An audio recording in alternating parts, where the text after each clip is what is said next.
Hi, everybody. I figured I've always been a little bit better at talking than I have been about writing. So perhaps the best way to update you on how my time here in Honduras has been is through video. So the first few weeks here in Honduras have really just kind of been getting my feet set, going through times of orientation, feeling out all the different ministries. So I'm finishing up my third week here, and we actually just today established a firm schedule of what type of local ministries we'll be doing and what the rest of our days are going to look like. So probably in future videos, I'll be exploring more on that and how that's been affecting me. I also had a month in Antigua, Guatemala in Spanish school. So that keeps getting better and better, Spanish every day.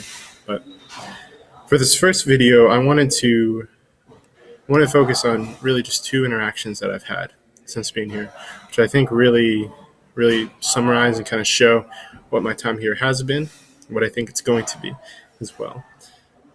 There were two individuals, their name Mario and Alejandra.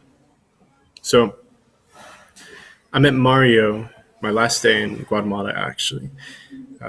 It was the day of Central American independence, so it was just a giant party all day long, a bunch of parades and bands and everything. We were getting ice cream that night, and Mario approached me and just kind of started talking with me, and honestly, I just assumed he was asking for money, and I said, I'm sorry, I actually don't have any money for you. He said, no, I'm not asking for money. I was like, oh, okay, well, hello. And it turns out he just wanted to talk, and he was a father looking for work. He's from a village outside of Antigua. So he was in Antigua looking for work, and he had 6 kids, and his wife was very ill, and he said today was actually a very hard day for him because he wasn't with his family. It's such a festive day. I realized I didn't know what to say, not only because of the language barrier.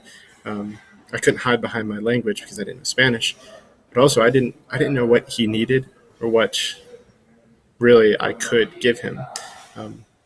So I just sat and listened and told him that I could pray for him. And he was really touched by that, and was so thankful for the fact that all I could do was pray for him. But I realized, that's what I'm here for. I can't really do much, but just to be with people, walk with people, and pray for them.